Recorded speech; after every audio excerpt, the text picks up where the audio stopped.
Eto ang magiging topic natin for today. 100 million na sinole i-deliver sa palasyo.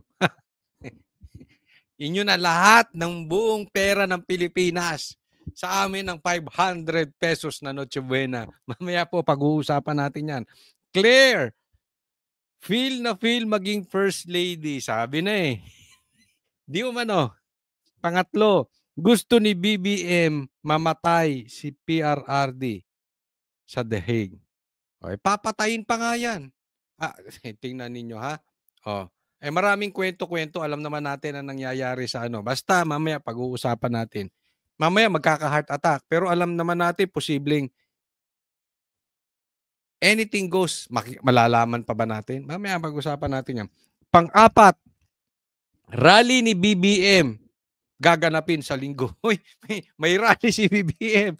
Sara resign. Pag-usapan natin yan. Pang-lima, Claire, pinagtatawanan ang 500 Noche Buena. Yan mamaya po. Bago po tayo magsimula, ako'y nagpapaalala lang, huwag pong kakalimutan, i-like po itong video na ito, itong vlog na ito. And sana po, doon sa mga hindi pa po natin subscriber, click nyo lang yan libre naman yan. Click nyo yung subscribe button, yung nakalagay dyan sa baba. Ayun. Ayun, sa taas. Basta, kusama nakalagay, subscribe button, okay? So, hindi na po natin pagtatagalin. Diretso na po tayo agad-agad sa ating topic dahil kay Coach Oli, bida ang balita. Pero dito muna tayo. Ito munang simulan natin. To 100 million dadalahin sa palasyo. Sinole. Ayan. Kayo ba? Ako nagtatanong lang Gusto nyo ba? Natutuwa ba kayo sa pagsoli nitong 100 million na nagamit dyan sa Ghost Projects? Sige, ilalagay nyo dyan sa comment section sige, pag-usapan natin. Ang bulto-bultong tigi 1,000 pisong ito ang ay grabe, di pa ako nakakita ng ganyang kadaming pera. Ng perang isinauli sa gobyerno 4 na buwan matapos pumutok ang flood control scandal. Ang kabuuan 110 million pesos. Isinauli ito ni Henry Alcantara, ang sinibak na district engineer ng DPWH Bulacan. Humarap siya kanina sa DOJ pero tumangging magkomento sa media.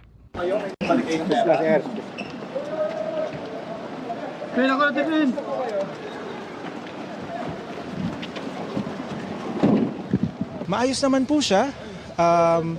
In high spirits kasi nga excited din siya na ibalik talaga tong pera to kasi maayos naman siya in high spirit. Paano siya hindi magiging maayos? Ang dami niyang perang nakuha.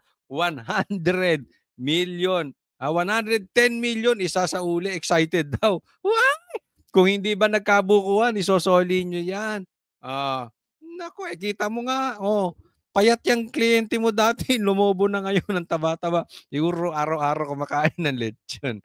Hindi ko alam kung payat siya dati. Pero kita mo sa itsura, haya-hayang buhay. Yung itsura ni Alcantara na yon, mukhang hindi kakain ng ng 500 pesos na Noche Buena. Kasi nga, parang sabi niya, ito na lang ang matutulong niya para sa bayan. Gusto mo pang tumakbo ng Senado yan, tutulong pa sa bayan. So, gusto rin niya naman ibalik talaga yung mga nakuha niya. Ito ay pagpapakita ng kanilang good faith. Kasi sinasabi, di ba, pag nag-state witness, Mr. DOJ, narito po kami, gusto po namin tulungan ng gobyerno kasi nagsisisi na po kami. Dyan sa sinasabi mong pagsisisi, meron ka bang kinita? Opo, kumita po ako ng ganito. Teka, hindi naman sa'yo yan. Ibalik mo sa bayan. Ito po. Chika! Yung mga paganon, yung padali na ganon, banat na naman yan kay Diskaya. Bago ka namin proteksyonan, ibalik mo muna yung nakaw mo. Teka muna hindi ko po kinokontra itong pagbabalik ng ng 110 million. Okay ito. Diba? Kung titingnan natin, may pakinabang din ng Pilipino dito. Sana. Okay? Kaya lang, ito ang nakikita nating problema rito. Optics lang to, wag tayong maglokohan. Ang tagal-tagal ng inaantay ng Pilipino, ang gusto namin, ICI, investigasyong live. Ba't napunta ka Bongbong Marcos dyan sa bubuit? Ginagawa mo talagang tanga yung mga Pilipino. Hindi nyo gustong ayusin itong problema natin. Ang gusto nyong ayusin yung imahe ninyo. Meron pa kayong mga padaling ganyan eh. 'Di ba? Kasi si Diskaya talagang binanggit. Pati si Tambaluslos. Oh. Pero pinoproteksyonan nyo, ayaw nyong dalhin. Ayaw nyong bigyan ng proteksyon. Pinoproteksyonan nyo yung mga mastermind. Eh malay ba namin? Di, sa totoo lang, huwag tayong maglokohan. Malay ba namin kung di-deliver nyo sa palasyo yan? Di ba? Malalaman pa ba ng Pilipino yun? Lintik nga, bilyon-bilyon. Na insertion, pinipilit ni Bongbong Marcos di umano. Hindi pa makontento sa 100 billion. Yan lang, 100 million lang yan. Di ba? Then you expect the Filipino people na parang palakpakan si Bongbong Marcos dahil ginagawa niya trabaho niya? Ako sa totoo lang bagamat inuulit ko, okay sa akin nagsauli ng 110 million. Pero wala akong pakialam dyan. Sa totoo. Ang pakialam ko, may mastermind. Hindi po pwede na yung sinasabi nila na si Saldico ang mastermind. At ang arkitekto itong mga nasa DPWH. Tinatarantado nyo kami. Ganyan ang tingin nyo sa amin. Ang gusto nito mga gagong ito, mahinto tayo kay Saldico. Si Saldico na ang Hindi po pwede. Niloloko nyo pwede ba yun? Isang party list, hawak ang pera ng buong Pilipinas? Ganyan ang gusto nilang palabasin. Tigil-tigilan nyo yung drama na yan. Imbestigahan nyo kung saan kayo dinadala ng ebidensya. Ayan ang ebidensya, lumalabas na. Ba't di nyo imbestigahan? Si Bongbong at saka si Tambaluslos. Ito ay isang hakbang para po makamit natin yung katarungan. Kasi ang pagbabalik ng nakaw na pera o yung perang hindi Sir, wag ganon. Wag nyo na mautuin ng Pilipino. Hindi po katarungan yung 100 million. Bilyon ang nawawala sa atin. Trillion na po ang flood control projects. And then here you are talking about 110 million. Katarungan. Niluloko talaga tayo nito mga to. Pera po natin to eh. This is recovery of the people's money. Ikinarga sa mga armored vehicle ang isinauling pera para dalhin sa Land Bank of the Philippines. Nga, sa Land Bank? Baka sa palasyo. Doon bibilangin ang pera at susuriin kung may counterfeit o peking bills. Sunod naman itong ito-turn over sa Bureau of the Treasury. I-deliver nyo yan sa Forbes. Oh, asan ba yung Forbes? I-deliver nyo yan sa... tinilista ko yan eh. Oh. Deliver nyo yan sa number 41 Nara, South Forbes Park. Yung pinabili ni Bongbong Marcos na imbakan ng pera. Ay, gayon naman, anuhan pa tayo.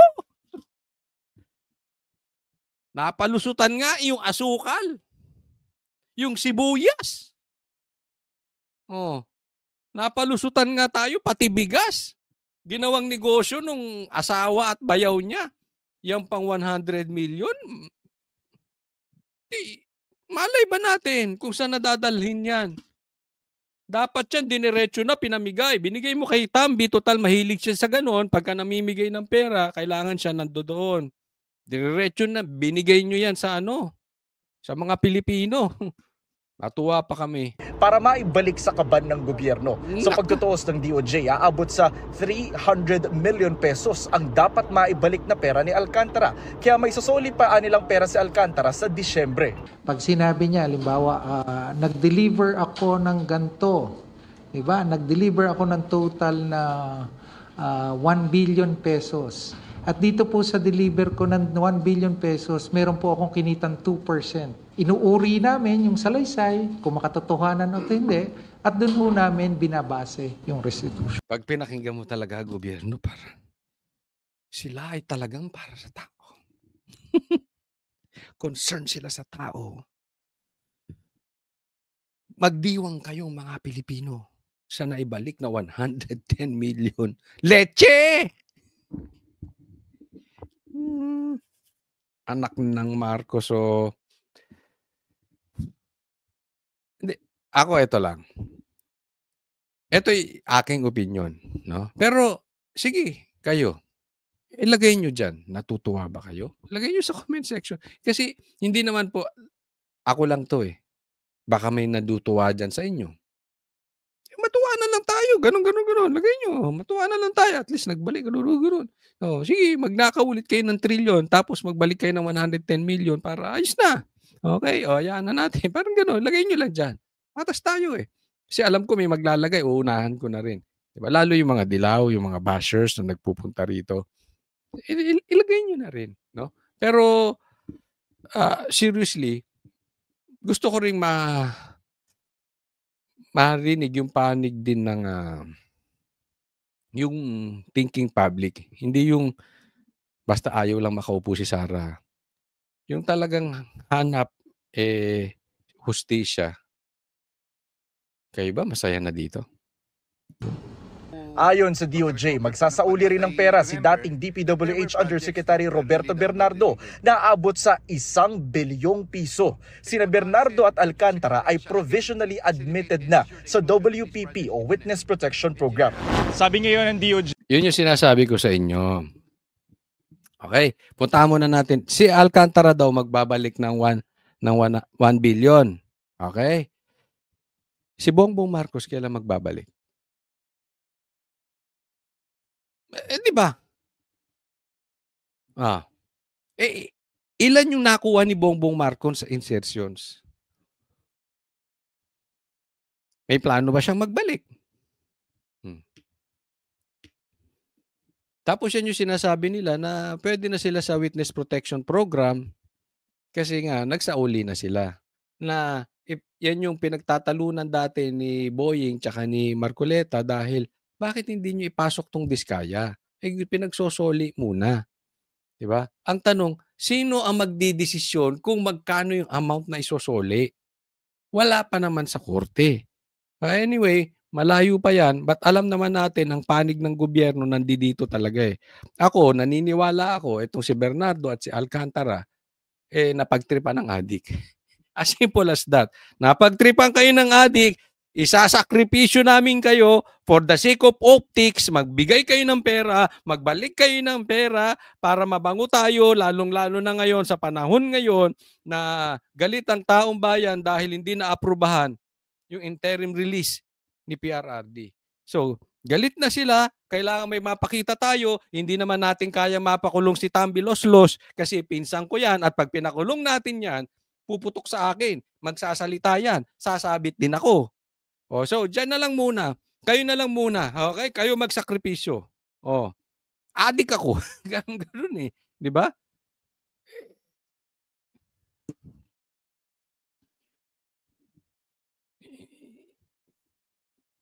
That is not enough.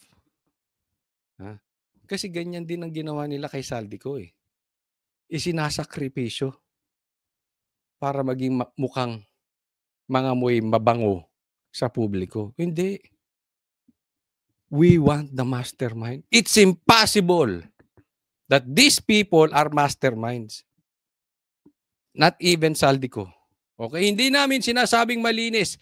Far from it. May katarantaduang din ginawa yan. Nagnakaw din sa bayan yan. Pero hindi siya. Hindi siya mastermind. Next po tayo.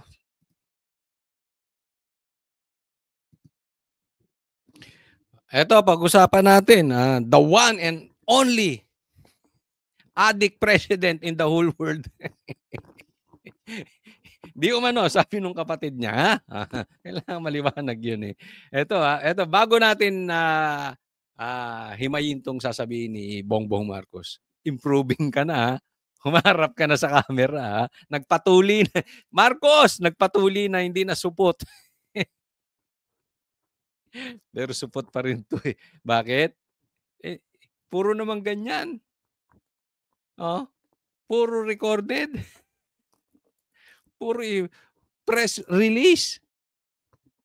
Tapos sinong sumasagot ng tanong? pagbardagulan na. Nakatago sa babae, 'di ba? Parang kumbagat may hari. Magsasalita ako ito. Oh. Tapos ang sundalo ko babae. Para hindi mainsulto kasi ang babanatan niya babae rin eh. Na to, supot na to. Nakatago sa kay Claire. Sige, pasok. Private jets. You have the money to run, but you cannot outrun the Republic of the Philippines. So yeah, expect mo na kami maniwala sa mga ganyan mong statement. Babala ito ni Pangulong Bongbong Marcos sa mga pugante sa kaso kaugnay ng anomalya sa flood control project. Kabilang si dating Congressman Zaldico. May bago pang utos ang Pangulo sa paghahabol ng mga ari-arian ng puganting si dating Congressman Zaldico na saklaw ng freeze order ng Anti-Money Laundering Council AMLAC. Inutasan ko ang DOTR at saka yung CAAP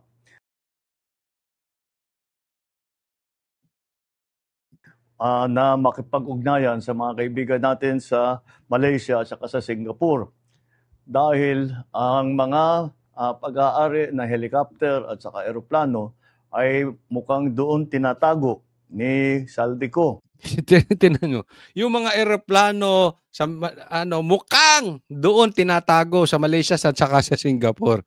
Tingnan mo, wala kang Intel funds. Ang laki-laki ng confidential funds mo, BBM. Saan mo dinala? Sa marijuana. Saan mo dinala? Sa pag-aadik. Ako'y nagtatanong lang, mukhang doon dinala. Maglalabas ka ng statement para siraan si Zaldico. Hindi ko pinagtatanggol si Zaldico Kaya lang yung style na ganito, this is the style of Boeing. This is the style ng mga tuta niya. Maglalabas ng statement pero hindi sure. Anong klase yun? Di optics lang. Itong gobyerno natin is fake. Parang puro sila palabas. Walang katotohanan. There is no truth in them. Mukhang nandun. Hindi nagsasalita ka ng ganyan. Ano ka ba? Presidente o pinabili lang ng suka? Na parang nagkakwentuhan. Oy, Brad! Pinabili ka suka dahil may pulutan kayo, chicharon, nagiinom kayo. Ang gago, no? Mukha daw doon. Nag-press release ka pa, mukha lang. At nakarehistro po ito sa kanyang kumpanya na tinatawag na Misbis Aviation and Development Corporation. Nauna nang sinabi ng abogado ni Ko na si Attorney Roy Rondain sa kumpanya at hindi personal na pag-aari ni Ko ang air assets. Pero paninindigan ng Pangulo, anumang galaw at disposisyon sa mga ito ay bawal. Hindi pwedeng gamitin ang mga ari-arian na galing sa kaban ng bayan na tinakaw ninyo para tumakas o umiwas sa batas. Ayun, hindi pwedeng gamitin ang mga ari-arian na galing sa kaban ng bayan. Paano yung kinurakot ng anak mo?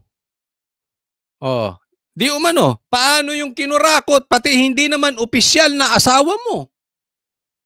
Ng bayaw mo? Di umano. Hindi rin pwedeng gamitin? Isoli nyo yun. Buong pamilya kayo dito But ayaw kayong magpa-submit. Di ba? Mag-submit kayo sa investigasyon. Paimbestigahan mo. Kung wala kayong talagang kinalaman, paimbestigahan mo sa Blue Ribbon. Wag lang sa ICI. Sa totoo lang, wala kaming tiwala sa ICI. Pero sa Blue Ribbon, kahit yan pinangungunahan ng tuta mo, at least may mga matitinong mga senador doon na pwedeng magtanong. At saka naka-live. Di ba? Paimbestigahan mo nga yung anak mo doon. Paimbestigahan mo nga si Tambaluslos doon. Paimbestigahan mo nga yung asawa mo doon. You cannot steal from Filipino people and expect to hide or fly away on your private jets. Babalik sa'yo yan, Bongbong Marcos.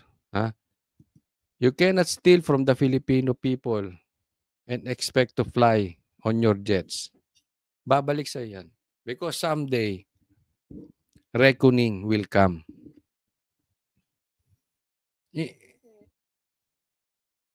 Ako lang it's impossible na malinis to si Bongbong. Kasi yung paghiwalay niya, tingnan natin na, yung paghiwalay niya sa sitwasyon, pinapakita niya malinis siya.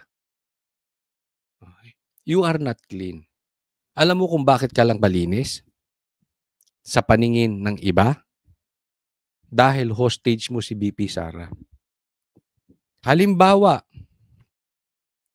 ang Vice President ay si Risa Hontiveros. Kinakarni ka na ng dilawan. Wala nang naniniwala sa'yo. And kaming mga DDS, just in case, okay, just in case nga, for discussion purposes, si Risa Hontiveros, ang Vice President, we will support the call for you to resign. Kahit si Risa ang papalit. Kasi hindi naman to issue kung sino yung papalit. Ito ay issue ng pagnanakaw sa kaban ng bayan. That is the difference of DDS and the Dilaws. Naiintindihan mo?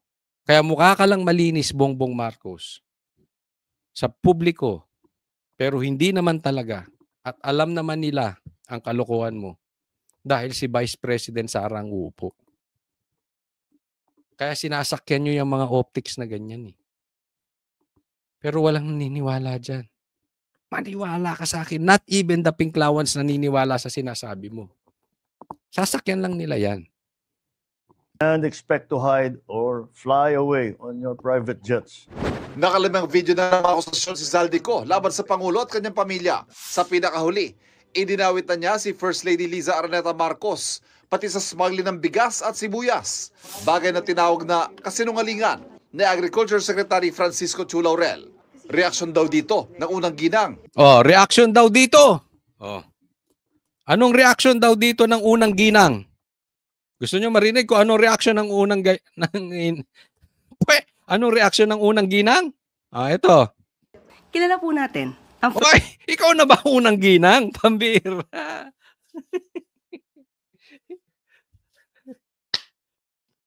Ako siguro tatawa ko ng tatawa pag gumaganyan-ganyan na yan. Kaya lang kaya magaganyan yan si Claire. Hindi. Tanong ko sa inyo, tanong nga sa mga manonood.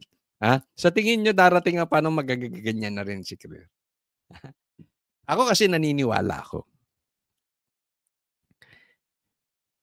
Birds of the same feather flock together. Pwede naman kasing di ba? Pwede ring magbabarkada kayo sa trabaho, pwedeng ganon. Pero hiwalay ka pagdating ng happy-happy, doon magkakaiba. Kasi baka sabihin, halimbawa, may kakilala kang kaibigan kang adik, so yung adik, hindi. Pwede naman kasing trabaho lang pag hiwalay na kayo. Pero ito, hindi ko alam. Parang parang feel niya maging first lady. Siguro, ang saya-saya natin pagka nakikita natin gumaganon-ganon na to.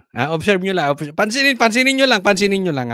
Tingnan lang natin. First Lady, kung paano mag-react sa mga ganitong negatibo na mga balita, mga kwentong walang basihan, magkikibit balikat lang ang First Lady. Alam natin kasi at alam niya kung anong katotohanan. Nagbalik na. So, yun ang issue niya. Anong sagot ng First Lady sa bintang sa kanya? Magkikibit balikat. So, ala akong pakialam. Ala akong pakialam sa inyong mga Pilipino. Basta nakinabang na ako at yung kapatid kong si Martin. Ayos na yon. Tapos hayahay na ang buhay ng anak ko. Hayahay na ang buhay ng asawa ko. Let's go to the happy place. Di ba? Yan po ang style nila. Wala naman silang pinapakitang ebidensya eh. Diba? Anong style nila? Dalhin ang issue sa Duterte. Dalhin ang issue kay Zaldico. Pansinin ang buhok ni Zaldico. Kaya nga ako natatakot eh. Pambira. Baka mamaya, AI yan si Coach. Kasi mahaba yung buhok. Dati payat, ngayon mataba. Ngayon lang kayo nakakita ng lalaking umahaba ang buhok. Ang gago, no? Ngayon lang kayo nakakita ng lalaking tumataba. Yung mga kasamahan kong banateros, parang linggo-linggo tumataba. Joke lang, baka nanonood sila. Di ba? Pansinin nyo. Parang tanga Ang daming sinabi ni Saldico. Instead na sinaliksik yung ebidensya, pinansin yung buhok. Tanungin ko kayo, sinong gago maglalagas ng AI doon sa sarili niyang page? AI daw yun. Pero napatunayan hindi daw AI. In-inspect.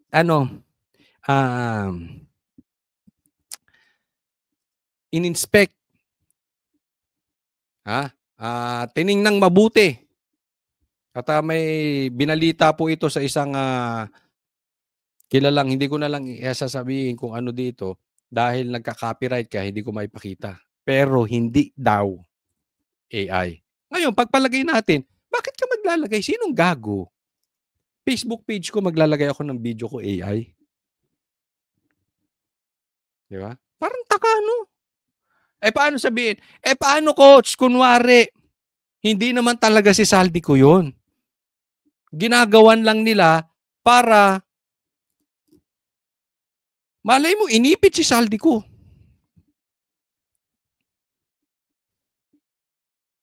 Inipit ng mga nakapaligid sa kanya. Sabihin na naman nila, inipit ng mga DDS. Tapos ginawa ng AI si Saldico, napasok na hack yung kanyang Facebook. Posibleng AI, di ba? Hindi nga daw AI. Pero for discussion purposes, kahit AI yon, kinonfirm. Tandaan nyo itong sasabihin ko, ha? Kinonfirm ng abogado ni Saldico yung ebidensya. Kasi na-interview po siya dyan. Tinanong siya, meron ba siyang ebidensya? Yes, meron. Meron ba siyang ebidensya at meron bang silang palitan ng messages ni First Lady? Yes, meron. Kaya yaan ang inaantay nating ilalabas. Possibly. Dahil merong palitan ng mensahe si First Lady tsaka si Saldico. Nagigets nyo? Anong kalukuhang AI sinasabi ninyo? Wala silang ginigiba sa ebidensya ni Saldico kung hindi buhok at tumaba. Yaan ang abogado natin. Congratulations, Claire. Congratulations, Gadon. Bagay kayo. Patotohanan. Nagbalik na ng... Ibinalita rin ng Pangulo ang pagsasauli ng 110 million pesos ang dating DPWH District Engineer na si Henry Alcantara. Sarap ng taba niya, no? Sabi ng Pangulo, patuloy na hahabulin at ibabalik ang mga ninakaw na pondo sa mamamayang Pilipino. Sige nga, habulin mo yung anak mo. Sige nga, habulin mo yung bayaw mo. Hanggang dyan lang kayo. Sige nga, habulin mo yung pinsan mo. Wala. Mga Pilipino, wag na kayong umasa. Hanggat nakaupo ito at ang dilaw ay kinakain ng tae nito, hanggang kay Saldico lang yan. Hamon niya kay Ko at iba pang wanted na patuloy na nagtatago. Kaya kayo mga pugante, umuwi na kayo. Ang payo ko sa inyo, hindi na kayo turista. Nakakatakot. Nakakatakot yung pananakot. Nakakatakot. Kasi pag sabi nga, what the president wants, the president gets. Kakatakot. Kasi pag may binanggit to si Bongbong Marcos, nangyayari, di ba? Kaya umuwi na kayo, mga pugante. Roque, matakot kayo. Pag nagsalita to, halimbawa, 20 pesos na bigas, nangyayari. Hindi makakapasok ang EDCA. Hindi nakapasok ang EDCA. Walang pumasok na baril sa KOJC. Walang nakapasok.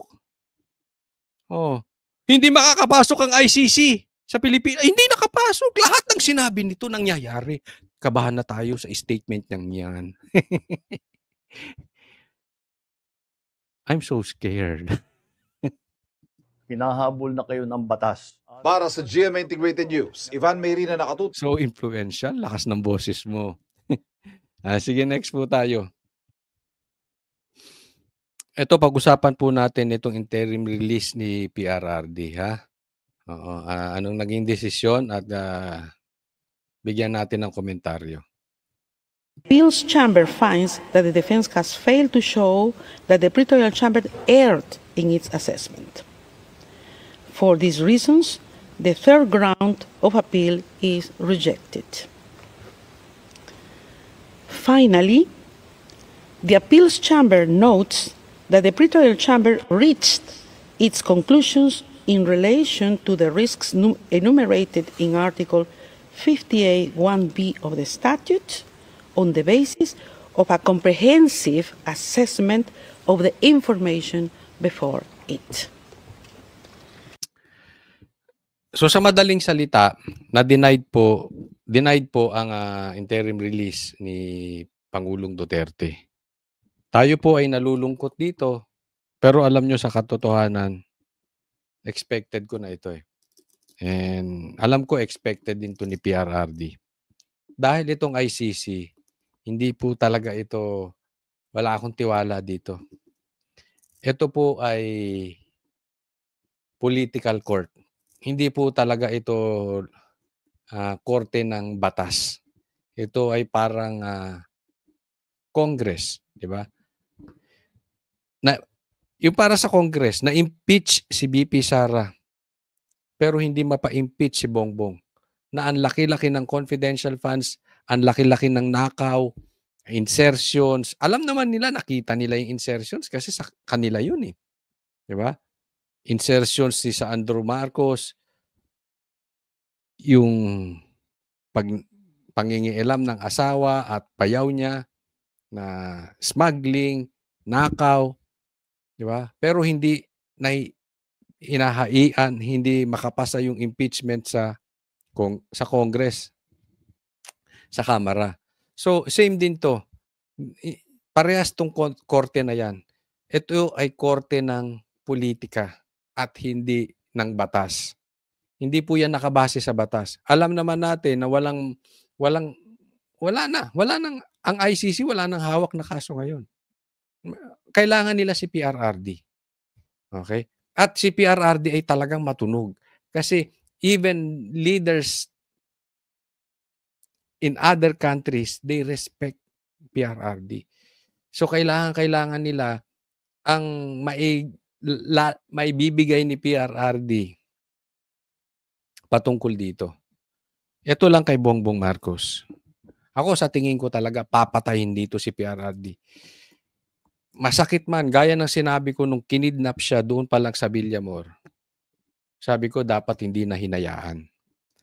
Dahil I really think without divine intervention, okay, hindi na makakabalik si PRRD buhay. Masakit man, pero yun eh. Iyan ang Pilipinas eh. Iyan ang gobyerno natin. 'Di ba? Gusto niyang ito si Bongbong Marcos. I really believe gusto niyang patayin si PRRD ron. Gusto niyang mangyari kay PRRD yung nangyari sa tatay niya na namatay sa ibang bansa. Diba? May hatred. Too much greed. But what can you expect sa isang addict na presidente? There is too much evil in him. Wala na tayong magagawa. Andiyan na yan. No? Sa atin lang, ituloy natin yung laban. Kung ano man ang pinaglaban ni PRRD, I really hope I'm wrong, makabalik pa si PRRD buhay. Pero just in case hindi, ituloy natin yung laban ni PRRD. Una, mapayapang kalsada, malayo sa adik. Mapayapang kalsada, malayo sa mga makakaliwa at mga komunista, mga NPA, rebelde. Hindi korap na gobyerno, merong infrastructure gaya ng Davao. So, focus tayo doon. Yun ang nagustuhan natin kay PRRD. With PRRD or not, yun ang ilagay natin sa posisyon. Kaya nga sabi ko sa inyo, hindi naman ako panatiko sa kung sino man eh. Magharap ka sa akin ng pula at dilaw, na pink, pero talagang seryoso sa laban sa droga. Seryoso laban sa komunista. seryoso laban sa mga nangingidnap ng bata at nagre-recruit dinadala sa bundok. Panigan natin. Pero ito, wala na po ito. Wala na tayong aasahan dyan. Baka nga, mabalitaan natin na stroke na si PRRD. Ayoko magbintang, pero it happens. Di ba? Tuturukan lang ng kung ano yan, kunwari na stroke. Hindi natin alam, especially, this is politics. And posible eto, posible that America is still behind this. Alam natin, di ba? Ayaw ni PRRD ng EDCA. Kaya napakalaking bagay na nandiyan si PRRD. Hindi lang yung mga politikong greedy sa power, pati ibang bansa may kamay dito. Let's just continue to pray na meron siyang good health, na in a proper time, makaupo si BP Sara, there will be a time of reckoning, mapaparusahan lahat ang dapat managot. Kasi kung totoo tong ICC na ito ay para sa batas, dapat doon pa lang yung pangingidnap kay PRRD para dalhin dyan na hindi dinala, ipinaharap sa korte ng Pilipinas. Mali na yun eh. Dapat tiningnan na ng ICC yun. Mali yung pagkakadakip kay PRRD. Hindi dumaan sa due process. Kung matitino itong mga ito.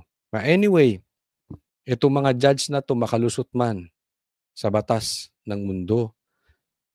Si Bongbong man makalusot sa batas ng mundo. Si Lisa man makalusot sa batas ng mundo. Si Sandro man makalusot sa batas ng mundo. For sure, hindi sila makakalusot sa batas ng Diyos. Darating ang panahon, haharap sila at tatanungin, ginamit nyo ba ang hustisya? And then, God will judge them. In the present case, having rejected the 3 grounds of appeal presented by the defense in the appeal brief, the appeals chambers unanimously confirms the impugned decision.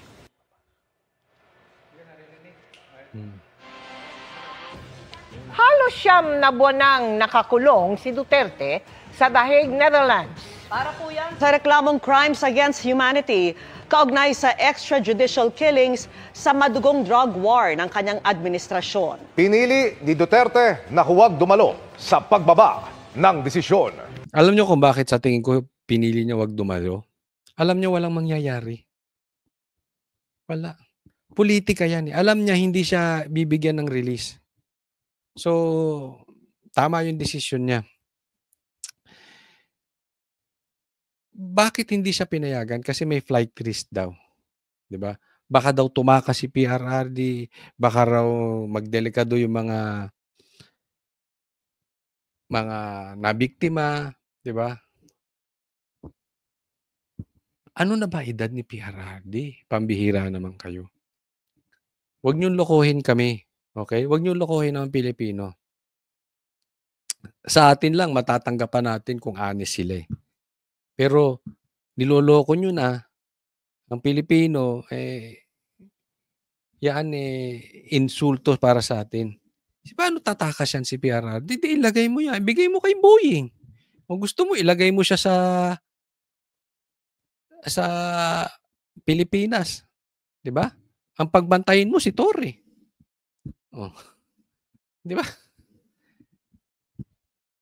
Paano makakatakas yan? Yung totoo lang. Ayaw lang nila makauwi si PRRD dahil gusto nilang mamatay doon. Ganyan po kaitim ang budhi ni Bongbong Marcos at itong mga komunista at itong mga pinklawan. Ganyan po. Pero huwag kayong mawawalan ng pag-asa. Meron po. Malapit na yung inaantay natin. Ito po, pag-usapan natin itong mamang to, pinagtanggol kasi nadawit siya ni Saldico na pinahinto daw yung investigasyon. So ito naman, tingnan natin kung paano niya gigibain yung mga paratang ni Saldico kay First Lady. O, tingnan, kayo na ang humusga kung sapat na ba yung pagtatanggol nitong mamang ito kay First Lady.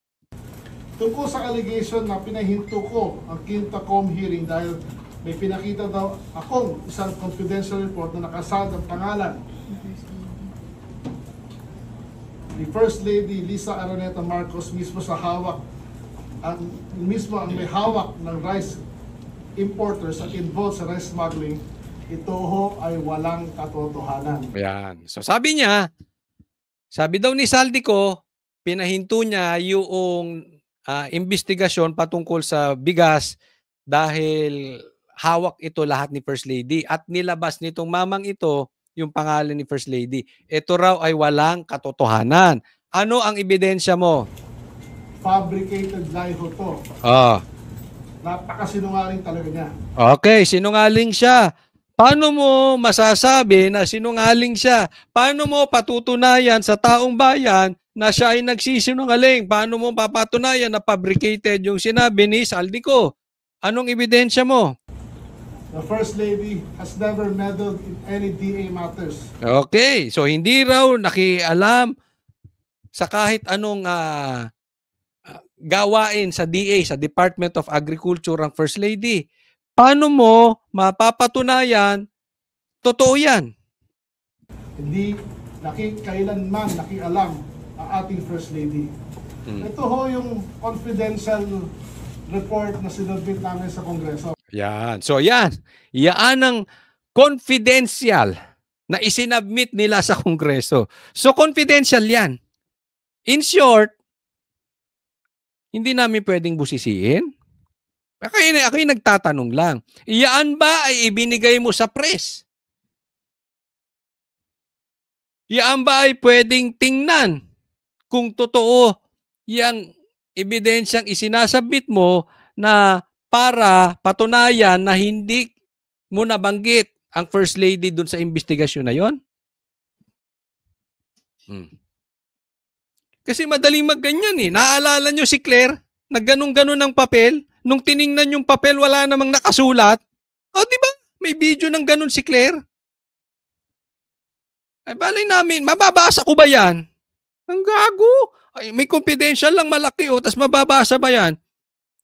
Malay namin kung anong nasa likod niyan. Pero ito yun.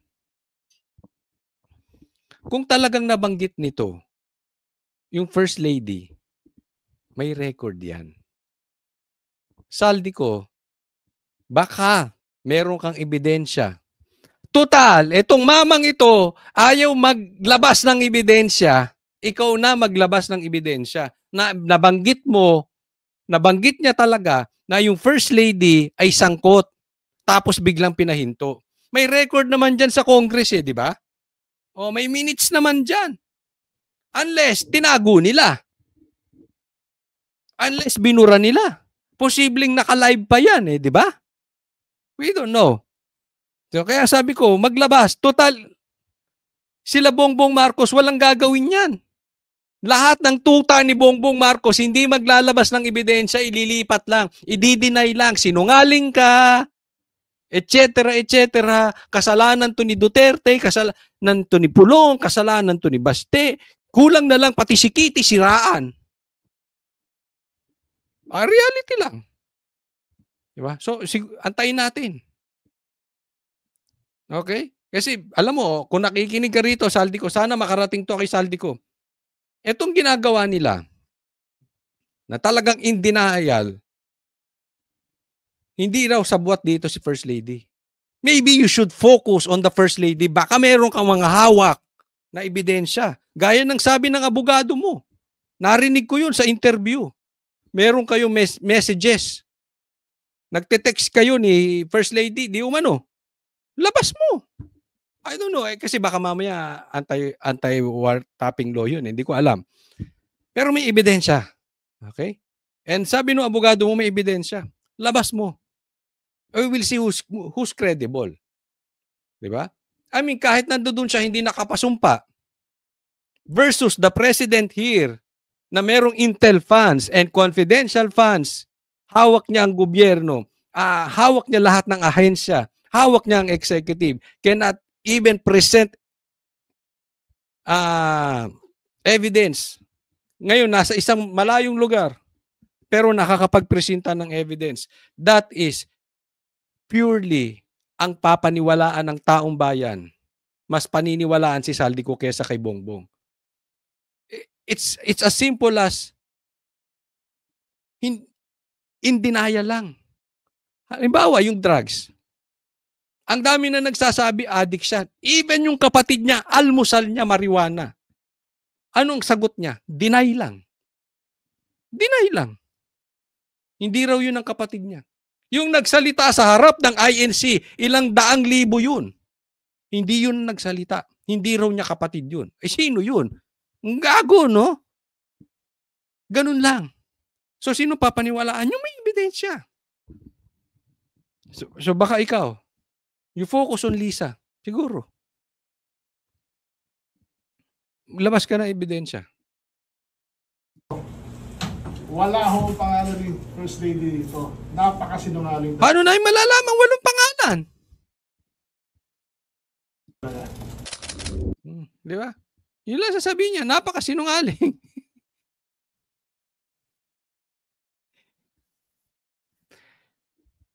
Kita mo, ilang bilyon na nawawala patungkol sa flood control projects. Ilang bilyon na, pero marami pa ring baha. Pero lahat, tanungin mo, wala silang kinalaman. Lahat sasabihin, sinungaling, sinungaling, sinungaling, sinungaling. Wala namang aamin eh. Boss, Brad, doon tayo sa evidence magpakita. Huwag lang deny ng deny. Baka mamaya ako napagbintangan sa flood control eh. Di ba? Kasi katuturo nyo. Walang umaaming may kasalanan. Lahat kayo ba? Malinis. Pero lahat kayo tumaba. Oh, di ba? Huwag ganoon.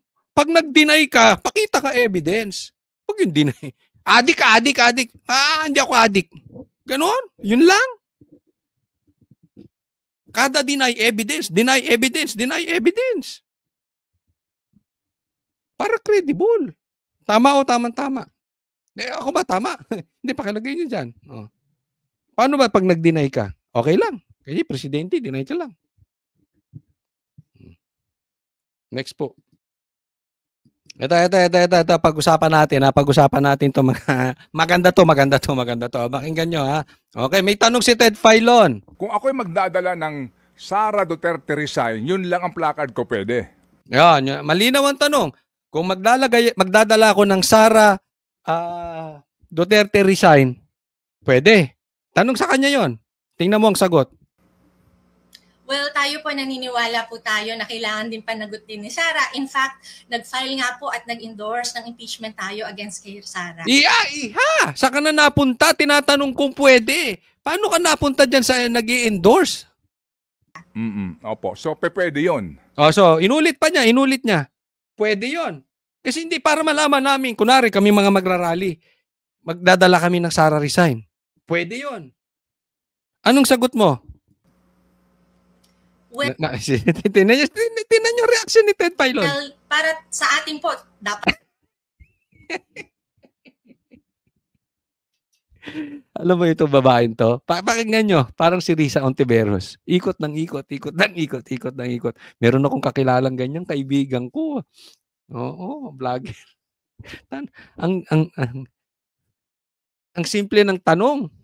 Sasagutin. Pinaikot-ikot. Kulang na lang, ikwento yung love life niya. Ano ba? Pwede ba talaga magdala ng placard ng VP Sara resign? Yun lang ang pinupunto ni Ted Filon. Pwede ba? Ako, gusto ko magdalagay. VP Sara resign. Pwede. Tanong. Ganun na si Ted Filon. At nga, na-impeach naman na si Sara, dapat na tuloy yung trial. So yes po. Ayan. So na-impeach na siya, pwede po. Okay, may next question. Pwede yun. Pero yung Marcos resign, bawal. So yung Marcos resign, bawal. Sagot! Well, alam po natin at nirerespeto, may mga ilan pong ganun ang panawagan and we respect that po. Pero sa ngayon po, ang mga kasama po natin sa koalisyon ay we will cross the bridge when we get there po. So ano nga, pwede o hindi? Bakit pupunta tayo sa bridge? Ba't tayo napunta sa bridge? Yung iba daw kasamahan ganyan, iba ang panawagan. So we will just cross. So ano nga, kung ako pupunta sa rally, may Marcos resign, pwede. Kaya nga sabi ko yung rally doon, dito, nung September 21, supot. Nagpunta kami ron eh. Ako, si Jay, tsaka si Jude, 3 kami. Sigaw-sigaw kami, Marcos resign. Ba? Walang gustong sumisigaw kami. Tinaas pa namin yung placard, bahala kayo. Ano ito? Gusto nyo singilin si Sara sa 150 million niya? Yung billion, yung trillion, buong pamilya na nagnanakaw? Di umano? Wala kayo? Dahil hindi na-impeach? Yun lang ang puto na hindi na-impeach. Paano ma-impeach? Kasabwat niya yung mga congressman. Huwag nga tayong maglokohan. Tingnan mo. Hindi niya mapakulong si Tambaluslos eh. Bakit? Ilalaglag siya. Try niyang kasuhan si Tambaluslos. Eto mga nagpa-impeach. Kay BP Sara, papa-impeach din si Bongbong.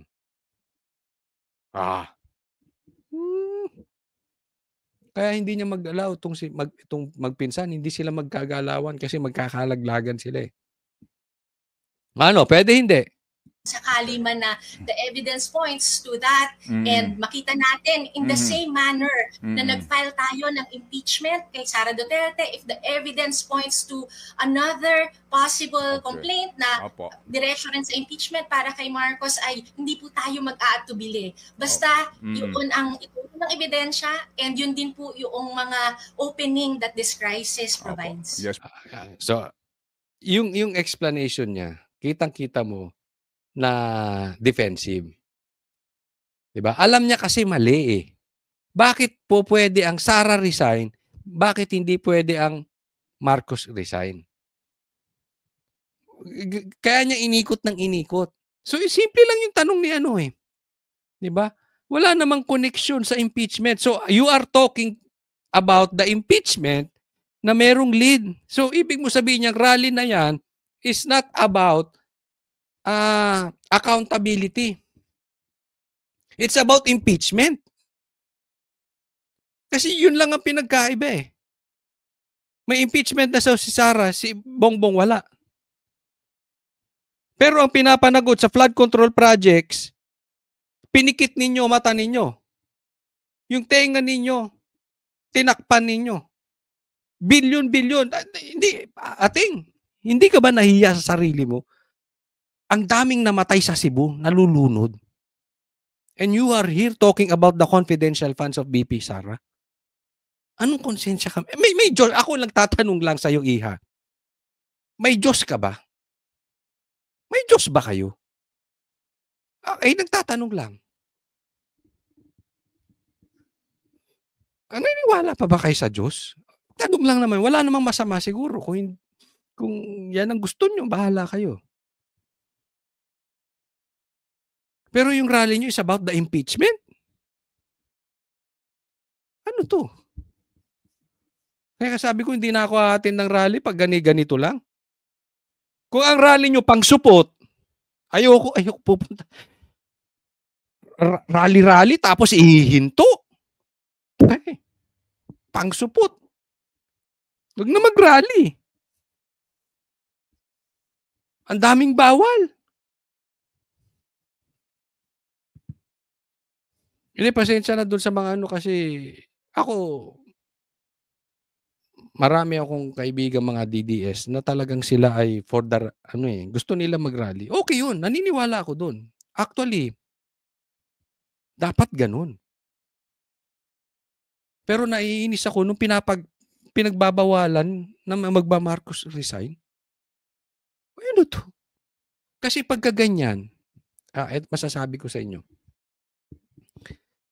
hindi maaalis sa taong bayan na ito ay rally ni Bongbong Marcos. Di ba? Kasi nagpakita ng puwersa eh. Naalala nyo? Nagpakita ng puwersa. Ang INC at saka yung dyan sa People Power Monument, ang daming pumunta. So, kailangan din magpakita ng puwersa si Bongbong Marcos. Kaya nga, bawal ang Marcos resign eh. it is very possible. Ito ay pondo. Ang gagamiting pondo rito ay mga komunista, Dilawan, Pinklawan, at saka yung mga si Bongbong mismo. Kasi sino makikinabang sa rallying to? Hindi si Bongbong. So ano yan? For optics again. We are back to square one. Ano issue na naman ni Bongbong? Optics. Malinis siya. Papakita niya yung pwersa. Oh, eto, malakas kami. Diba? Posible dun, papakita rin ng Pinklawan. Oh, ito, malakas kami. Papataas ng presyo. Dito lang kami sa likod mo, Bongbong. Kainin namin yung tae mo, basta kainin mo yung tae namin. Magkainan tayo. A real talk, di ba?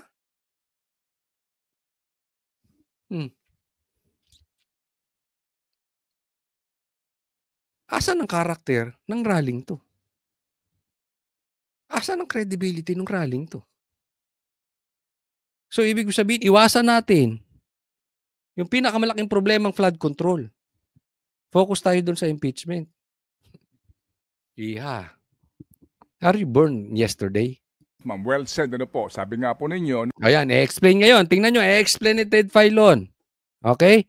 To summarize, yung in-explain ng babae para matanong niya ulit, pwedeng Sara resign, hindi pwedeng Marcos resign. No, kasi nga daw po, meron ng ebidensya laban kay VP Sara na impeach na siya, hindi lang po natuloy. So, sa usapin po ng VP Sara resign, bukas po ang inyong kaisipan doon. Yan, di ba? So, binuod niya lang yung sinabi ng babae. Tingnan nyo kung anong gagawin ng babae. Pero dito po kay Marcos resign, kaninyo, hayaan po muna natin na humantong yung ebidensya hanggang sa kanya pong tanggapan. Ano po ma'am? Ganun po yun, no? Yes, kasi po the same Ganun po ba yun? Ganun po ba yun? criteria of evidence and gayon din po yung pulso ng mamamayan kasama po natin. Doon po yun po yung pamantayan natin when we filed the impeachment complaint against VP Sara. At gayon din po ang pamantayan na gagamitin natin kay President Marcos if the evidence shows and our coalition is prepared to push the envelope as far as we can para po panagutin din siya. So, maliwanag. Di ba? Inikot-ikot niya lang tayo. Pero ang bottom line, this rally is for Marcos. Aaten kayo? Kaya kayo na lang. Hindi ako aaten sa kahit anong rally na walang Marcos resign. May pa tayo magra-rally. Dito na lang ako nasasabi ko pa yung gusto ko sabihin. Diba? I mean, legal naman yun eh. Basta wala kang gagawing hindi maharas. Legal po yun. Nasa batas po yun. Lalong-lalo na sinabi na nung kapatid adik eh. Meron na siyang pananagutan sa Pilipinas. Dapat nga open na siya about his health. Ayaw namang pakita ng ebidensya about his health. Dapat nga nagkukusa na. Iha. Dapat nagkukusa na si Bongbong Marcos. Hindi nyo man nakikita yun. Nagkukusang loob na siyang bumaba.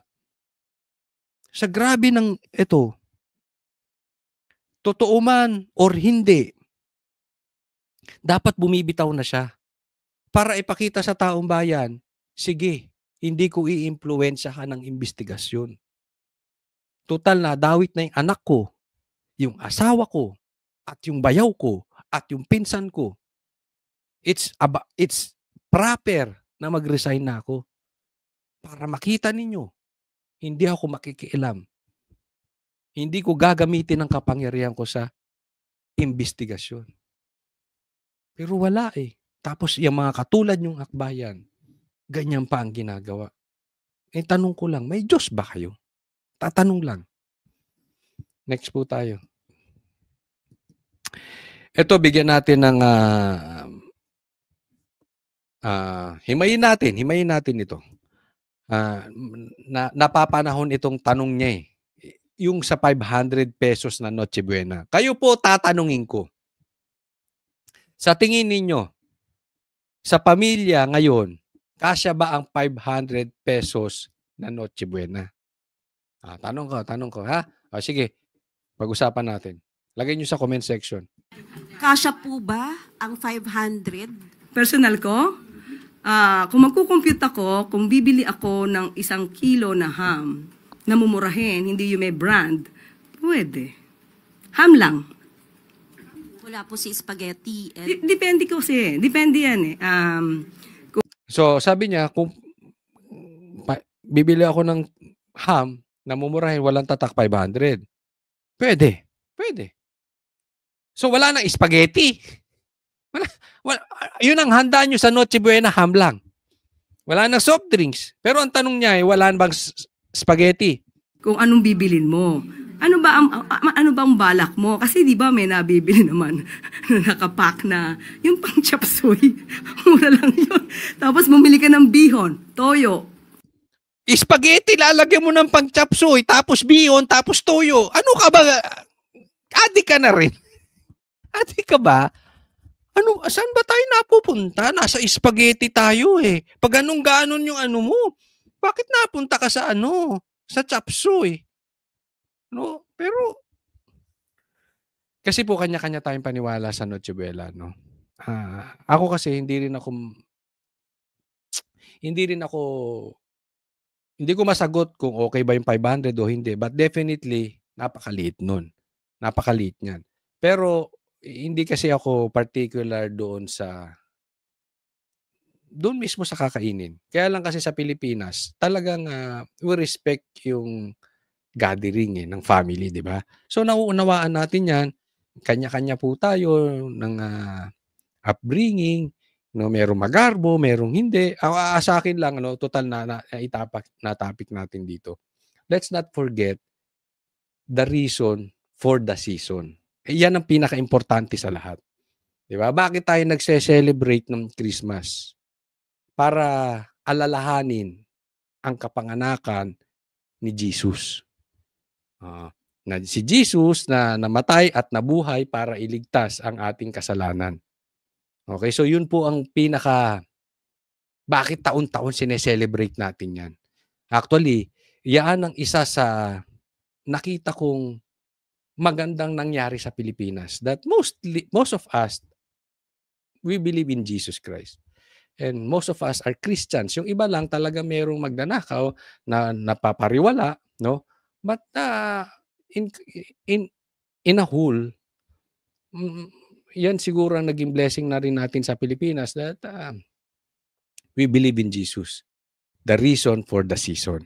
Okay? Pero pag-usapan natin tong Noche Buena. Okay? Dito tayo sa Noche Buena. Ito ang problema kay Claire. Alam niyang mali, pinagtatanggol niya eh. Kaya nagkakabuhol-buhol na siya.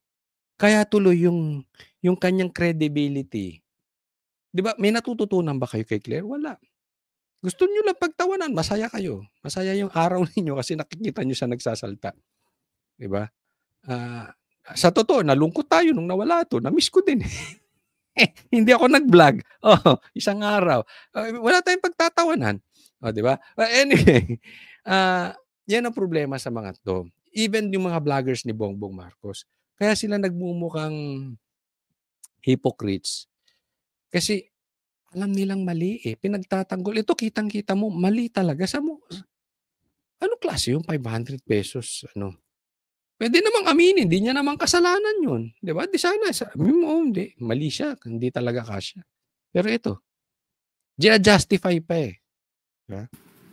Pero ma'am, tama po ba na dapat pagkasyahin yung 500, lalo na po ngayon na nakaranas po ang bansa ng kalamidad? Ayan, ang tanong, dapat bang pagkasyahin? Dapat. Dapat bang pagkasyahin yung 500 na tayo ng kalamidad? Ibig sabihin, ang dami ng tinamaan sa atin. Hindi ba pwedeng mag-celebrate man lang tayo? Parang ganun yung tanong nitong babae. Ano sagot ni Claire? Ulit-ulit, kung dapat pagkasyahin. Pagkasyahin yung 500 na pang Noche Buena, lalo na nakaranas sa mga... At ito ba yung kwentuhan na lang tayo? Hindi, ako dito ako napikon kay Claire. Huwag mong pagtawanan kasi importante sa Pilipino itong Noche Buena. Di ba? yung sineselebrate naman dito natin, Panginoon din. Di ba? Hindi mo kasi naiintindihan eh. Alam mo kung bakit nakakatawa to ng ganyan. Even yung nasa government, ba't hindi nila ma-feel yung sigaw ng taong bayan? Maganda kasi ang kalagayan nila eh. Diba? Kawawa naman yung mga tao na 500 lang. Totoo yan, nangyayari po yan, lalo't lalo na sa mga probinsya. Ha? Baka sa akin mangyari yan. 500 Noche Buena, di ba? Tapos pagtatawanan mo. Kultura natin yan na maganda namang kultura. Wala namang naidudulot na masama dahil nagsasama yung pamilya, inaalala natin yung pagkabuhay ni Jesus. Anong nakakatawa sa kalagayan ng mga Pilipino naghihirap, Claire? Sige nga, anong nakakatawa ron?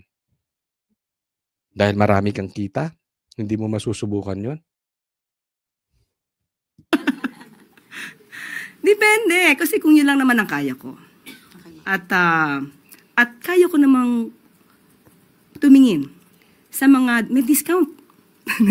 May mga grocery stores na may discount. Pag malapit na yung, let's say, 3 months na dapat mabenta na ito lahat, depende po yan si diskarte. But still, sabi ko, hindi po... Anong 3 months dapat mabenta na ito lahat? Anong gusto mo, Claire? Saang grocery kami merong sale? Pag Pasko, nagmamahal. Saan ba nakatira to si Claire? Sa planet ka bang Earth o sa Pluto ka nakatira? Sa bagay, First Lady na. First Lady na ang peg nito. Baka sa Malacanang na, baka sa palasyo na ito nakatira. Saan may sale? Kadiwa. Yung Kadiwa, parang si Bongbong Marcos, lilitaw lulubog, hindi mo malaman kung saan ka maghahanap ng Kadiwa sa Pilipinas. Pag meron silang gustong pagtakpang balita, lalabas na naman yung Kadiwa, may 20 pesos na naman na bigas, tapos mawawala na naman yung Kadiwa. Kailan nagmura ang bili ng pagkain sa Pasko? Ano yung 3 months na sinasabi niya? Anong gusto mo? Mag-imbak kami ng pagkain? Pagkatapos pa lang ng Pasko, mag-iimbak na kami ng pagkain for 3 months, after ng Christmas, for 3 months para antayin namin sa susunod na Pasko? O before Christmas, 3 months before Christmas, mag-imbak na kami ng pagkain? Ganun ba ang ibig mo sabihin? Ano yung 3 months? Bihira to si Claire. Ako sasagot in behalf of DTI dahil magkakaroon po sila ng kanilang press briefing. Thank you po, Pam. Dapat ganun na lang ang sagot. Para sa akin, kulang yun. Pero baka naman po pwede. Yung DTI, maglalabas sila, baka pwede natin pagkasyahin. Naging honest ka. Alam nung taong bayan, honest ka sa'yo. Hindi alam mo nakita sa'yo ngayon? Ng taong bayan? Basta pagtatakpan mo. Kahit mali. Pagtatakpan mo. Basta kakampi. Pagtatakpan mo. Trabaho ba yan? Matinong trabaho ba yan? Next po. Eto, maganda po itong sinabi ni Kiko Barsaga. Pag-usapan natin. Sabi niya, when you choose Marcos over your own country, you are no longer a true soldier of the Philippines. Sang-ayon ba kayo sa sinabi niya? Ako sang-ayon dyan. Kasi po may sinumpaang batas ang mga sundalo natin. They should protect the Constitution. They should protect the Filipinos. And actually, dapat hindi sila nakasalalay lang sa presidente. Wala po tayong sinasabing gagawa sila ng illegal. Hindi po yun. Kaya lang, meron din silang sinumpaan na ayon sa batas, they should protect the Constitution. And kung alam nila na gumagamit ang Presidente Bongbong Marcos ng droga, tapos nanahimik sila, dapat accountable sila doon. Yeah. So, ang issue na lang dito, alam kaya ng AFP na adik si Bongbong? Or nagbibingi-bingihan sila? or hindi nila alam.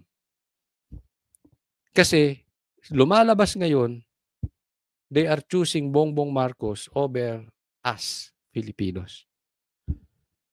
I hope I'm wrong, pero yan ang tingin ng mga Pilipino. Hindi po tayo nagsasabi na manggulo, ha? Pero dapat lang, tinatanong nila, ayos pa ba ang kalagayan ng presidente, ang kalusugan ng presidente? Dapat inaalam nila. Since ang nagsalita mismo ay kapatid. Kapatid yun, maniwala kayo AFP, kapatid yung nagsalita sa harap ng INC. Huwag kayong maniwala kay Bongbong Marcos na hindi niya kapatid yun. Kapatid nyo yun si Amy. Ngayon, kung maniniwala kayo kay Bongbong Marcos na yung nagsalita sa harap ng INC ay AI or hindi niya kapatid, hindi ko alam. May Intel fans naman siguro kayo. Di ba? Since kapatid yung nagsabi, dapat siguro iniimbestigahan nyo na. Tinatanong nyo na ang presidente about dun sa kanyang pagiging adik. Yun lang aking alam. Okay? Pero kung gusto nyo manahimik at gusto nyo talagang piliin ng si Bongbong Marcos over us, wala naman kami magagawa. Kayo may baril, di ba? Kayo may hawak. So, we leave it to you. Okay? Basta kami to, nagsasalita lang. And maraming naniniwala sa sinabi nito ni Kiko Barsaga. Kayo ba? Tanong ko sa inyo. Kayo ba? Ilagay nyo dyan sa comment section. Naniniwala kayo sa sinabi nito ni Congressman Kiko Barsaga? Next po. Eto, basahin natin. Maraming manggagalaiti rito mga kain-tae, tinklawan at mga komunista. Sabi niya, hindi lang senador at congressman ang may insertion. Masasabi natin na buong gobyerno ay may insertions. Si Vice Presidente, wala. Okay? So yan ay sinabi nitong anak. Anak to, di ba? Ni Senator Legarda. Pero hindi ko alam kung talagang naniniwala siya kay Sara or tumataya siya sa kabila. Kasi naalala ninyo, binanatan nitong si Senator Legarda itong Dolomite, di ba? Pero dinala nitong anak si Senator doon sa Dolomite at mukhang nagustuhan na ni Senator. Hindi ko alam kung ito yung bad cop, good cop na style. May mga ganyan kasi. Sa mag-anak, yung isa tataya dito, yung anak, yung kapatid, yung isa tataya doon. Style yun. Para nakataya sila sa dalawa. So kung ano man mangyari, merong magtatanggol, di ba? Parang ganun kasi. Si Legarda, pati yung si Senator, pati Dolomite. May isipin mo, ang laki ng problema natin sa baha. Ang laki ng korupsyon. Ghost projects. Ang gusto niyang, ang pinuna nito si Senator Legarda, wala din sa sarili. Dolomite. Pero ito namang anak, pinagtanggol si Sara. I mean, I hope they are honest to the people. They are not just using the Duterte. Na hindi sila nakataya sa dalawang panig. Isa nakataya kay Marcos, isa nakataya kay Sara. Pero totoo naman yung sinabi niya. Yung walang insertions, yun ang gustong imbestigahan. Yun ang pina-impeach. Diba? Pero yung buong gobyerno natin, masasabi natin buong gobyerno may insertions. Si Sara wala nga, pati nga budget niya, wala siyang, hindi niya kontrolado di ba? Tapos siya pang binapalabas na kurap. Tapos magrarally, pwede Sara resign, Bongbong Marcos hindi pwede resign. Ano nangyayari sa Pilipinas? Alam niyo kung maghihirap talaga Pilipinas? We deserve it. Bakit? Because of people na kain-tae. Sila ang nagpapahirap sa atin. Yeah. Imbis na nagsama-sama tayo para sugpuin ang nakaw, may mga Pilipino na ipinagtatanggol pa yung magnanakaw. Anong nangyayari sa bansang Pilipinas? Kaya sabi ko nga, malayo pa talaga tayo sa kaayusan. Dahil alam mo, hindi lang mga politiko may problema. Pati yung mga Pilipino may problema. Alam nyo kung anong problema natin? Grabe idolatry natin. That's the problem of the Philippines, idolatry. Kahit ninanakawan ka na, pagtatanggol mo dahil ayaw mo yung kabila. Then we deserve what's happening.